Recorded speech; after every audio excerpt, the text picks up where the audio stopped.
Xin kính chào quý bà con và anh chị đang theo dõi kênh Miệt vườn Tây Nam. Sáng ngày 3 tháng 4 năm 2026, chúng tôi tiếp tục cập nhật và phân tích nhanh diễn biến mới nhất của thị trường ớt tại các vùng trồng trọng điểm, nhằm giúp bà con có thêm thông tin tham khảo trước khi quyết định thu hoạch và tiêu thụ. Trong bối cảnh thị trường nông sản còn nhiều biến động, việc theo dõi sát xu hướng giá sẽ góp phần giúp nhà vườn chủ động hơn trong kế hoạch sản xuất và ổn định hiệu quả kinh tế. Dưới góc nhìn chuyên gia nông nghiệp, có thể nhận thấy giá ớt hiện vẫn đang duy trì trong vùng thấp kéo dài so với mặt bằng chung của nhiều năm trước. Đây là tín hiệu cho thấy thị trường đang trải qua giai đoạn điều chỉnh tương đối sâu, khi áp lực nguồn cung vẫn còn hiện hữu trong khi tốc độ tiêu thụ chưa có sự cải thiện rõ rệt.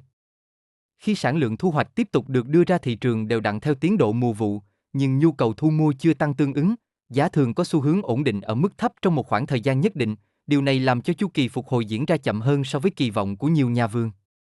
Bên cạnh đó, chi phí đầu tư cho cây ớt hiện vẫn duy trì ở mức cao, đặc biệt là chi phí phân bón, thuốc bảo vệ thực vật và công lao động.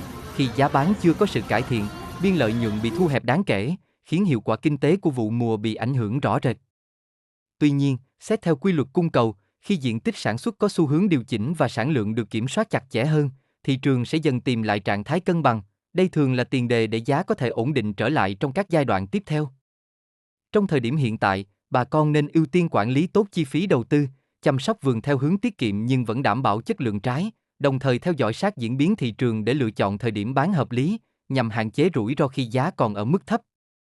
Sau đây em xin cập nhật chi tiết giá thu mua các loại ớt tại một số kho, vựa, để bà con mình tham khảo, quyết định giá bán cho vườn ớt của nhà mình nhé.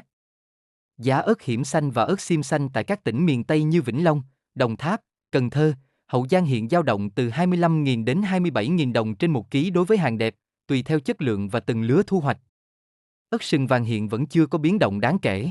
Giá ớt tơ, hàng đẹp loại 1 phổ biến khoảng 15.000 đến 17.000 đồng trên 1 kg, trong khi hàng loại 2, hàng chợ dao động khoảng 10.000 đến 13.000 đồng trên 1 kg, cho thấy mặt bằng giá vẫn đang ở mức thấp. Giá ớt chỉ thiên tại khu vực miền Tây hiện tương đương ớt sừng vàng, hàng đẹp, hàng xuất khẩu dao động khoảng 16.000 đến 18.000 đồng trên 1 kg, còn hàng loại 2 phổ biến khoảng 14.000 đến 15.000 đồng trên 1 kg. Tại khu vực miền Đông và Tây Nguyên, giá ớt chỉ thiên hiện dao động khoảng 13.000 đến 15.000 đồng trên 1 kg, nhìn chung không có chênh lệch nhiều so với khu vực miền Tây. Dưới góc nhìn chuyên gia nông nghiệp, đầu ra của các dòng ớt như ớt sừng vàng và ớt hiểm xanh hiện vẫn phụ thuộc phần lớn vào sức tiêu thụ của thị trường nội địa. Khi nhu cầu mua bán trong nước chưa có sự tăng trưởng rõ rệt, giá thường biến động theo từng thời điểm giao dịch và chịu ảnh hưởng mạnh bởi lượng hàng cung ứng trong ngắn hạn. Điều này khiến thị trường khó hình thành xu hướng tăng ổn định trong giai đoạn hiện nay. Xét trên tổng thể, thị trường ớt đang vận động trong trạng thái trầm lắng, khi mặt bằng giá duy trì ở mức thấp trong thời gian tương đối dài, làm thu hẹp đáng kể biên lợi nhuận của người sản xuất. Trong bối cảnh cung cầu chưa có sự cải thiện rõ ràng, quá trình phục hồi nhiều khả năng sẽ diễn ra theo từng bước thay vì tăng mạnh đột biến.